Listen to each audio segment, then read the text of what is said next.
ಬೆಳಗಾವಿಯಲ್ಲಿ ಎಪಿಎಂಸಿ ಜೈ ಕಿಸಾನ್ ಮಾರ್ಕೆಟ್ ಸಂಘರ್ಷ ತಾರಕಕ್ಕೇರ್ತಾ ಇದೆ. ಸಚಿವ ಶಿವಾನಂದ ಪಾಟೀಲ್ ಮುಂದೆಯೇ ವ್ಯಾಪಾರಿಗಳ ನಡುವೆ ವಾಗ್ವಾದ ನಡೆದಿದೆ. ಮಳಿಗೆ ಹಂಚಿಕೆ ವಿಚಾರಕ್ಕೆ ಪರಸ್ಪರ ಕೈ ಮಿಲಾಯಿಸಿದ್ದಾರೆ ವ್ಯಾಪಾರಿಗಳು.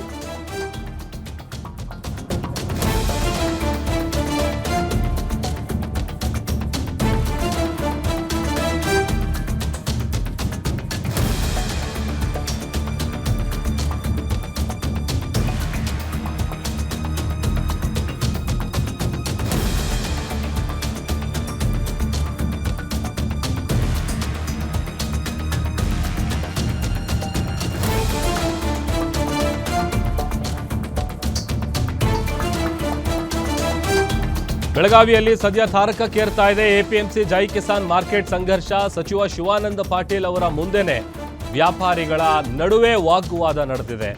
ಮಳಿಗೆ ಹಂಚಿಕೆ ವಿಚಾರಕ್ಕೆ ಸಂಬಂಧಪಟ್ಟಂತೆ ಪರಸ್ಪರ ಕೈ ಮಿಲಾಯಿಸುವಂತ ಹಂತಕ್ಕೆ ಹೋಗಿದೆ ವ್ಯಾಪಾರಿಗಳು. ಸಚಿವರು ಪೊಲೀಸರು ಗದರುತ್ತಾ ಇದ್ದಂತೆ ವ್ಯಾಪಾರಸ್ಥರು ಸುಮ್ಮನಾಗಿದ್ದಾರೆ. ಎಪಿಎಂಸಿ ತರಕಾರಿ ಮಾರುಕಟ್ಟೆಯಲ್ಲಿ ಅವಕಾಶವನ್ನ ಸರ್ಕಾರ ಕಲ್ಪಿಸಿದೆ.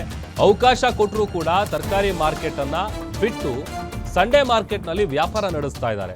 ಎಪಿಎಂಸಿ ಒಂದೇ ಮಾರುಕಟ್ಟೆಯಲ್ಲಿ ಪ್ರತ್ಯೇಕವಾಗಿ ವ್ಯಾಪಾರ ವಹಿವಾಟು ನಡೀತಾ ಇದೆ. ಒಂದೇ ಸೂರಿನಡಿ ವ್ಯಾಪಾರಕ್ಕೆ ವ್ಯವಸ್ಥೆಯನ್ನ ಮಾಡೋದಕ್ಕೆ ಎಪಿಎಂಸಿ ವ್ಯಾಪಾರಸ್ಥರೇನಿದ್ದಾರೆ ಅವರು ಆಗ್ರಹ ಮಾಡ್ತಾ ಇದ್ದಾರೆ. ನಮಗೆ ಬೇಕಾದಷ್ಟು ಮಳಿಗೆ ಇಲ್ಲ ಅಂತೇಳಿ ಜೈ ಕಿಸಾನ್ ವ್ಯಾಪಾರಿಗಳು ಹೇಳ್ತಾ ಇದ್ದಾರೆ. ಆದರೆ ಖಾಸಗಿ ಮಾರುಕಟ್ಟೆ ಆರಂಭಿಸೋದಕ್ಕೆ ಜೈ ಕಿಸಾನ್ ವ್ಯಾಪಾರಿಗಳು ಈಗ ಆಗ್ರಹ ಮಾಡ್ತಾ ಇದ್ದಾರೆ.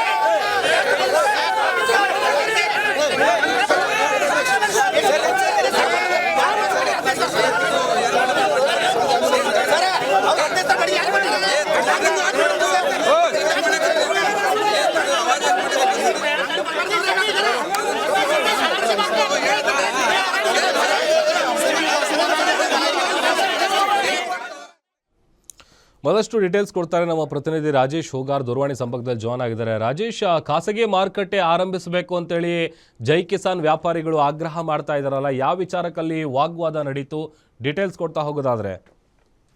ಏನಂತಂದ್ರೆ ಈ ಕಳೆದ 3-4 ತಿಂಗಳ ಹಿಂದೆ ಖಾಸಗಿ ಮಾರುಕಟ್ಟೆಯನ್ನ ಸರ್ಕಾರ ಬಂದ್ ಮಾಡಿ ಆದೇಶ ಹೊರಡಿಸಿತ್ತು. ಈ ನಿಟ್ಟಿನಲ್ಲಿ ಸಾಕಷ್ಟು ಕೆಲವು ರೈತರು ಆಮೇಲೆ ಏನು ಮಾರುಕಟ್ಟೆ ವ್ಯಾಪಾರಸ್ಥರು ಕೂಡ ಪ್ರತಿಭಟನೆ ಮಾಡಿ ಏನು ನಮಗೆ ಖಾಸಗಿ ಮಾರುಕಟ್ಟೆನ ಓಪನ್ ಮಾಡಬೇಕು ನಿಟ್ಟಿನಲ್ಲಿ ಹೋರಾಟ ಕೂಡ ಮಾಡಿದ್ರು. ಆದ್ರೆ ಅದಕ್ಕೆ ಯಾವುದೇ ರೀತಿ ಸರ್ಕಾರ ಹಾಗೂ ಜಿಲ್ಲಾಡಳಿತ ಅವಕಾಶವನ್ನು ಮಾಡಿಕೊಟ್ಟಿರ್ಕಿಲ್ಲ.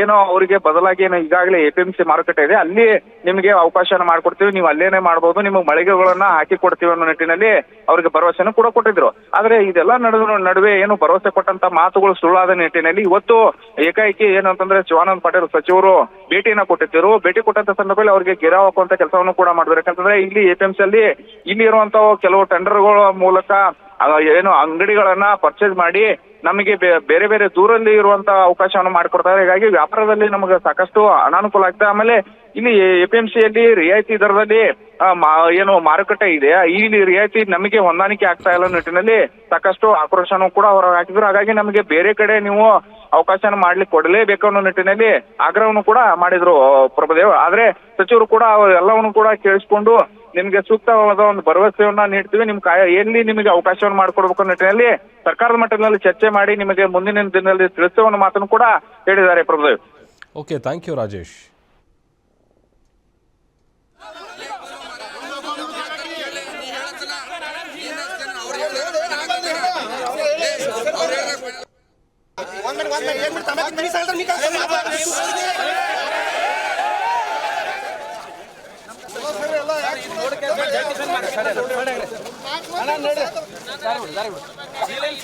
ನೋಡ್ರಿ ಅದು ಯಾವಾಗ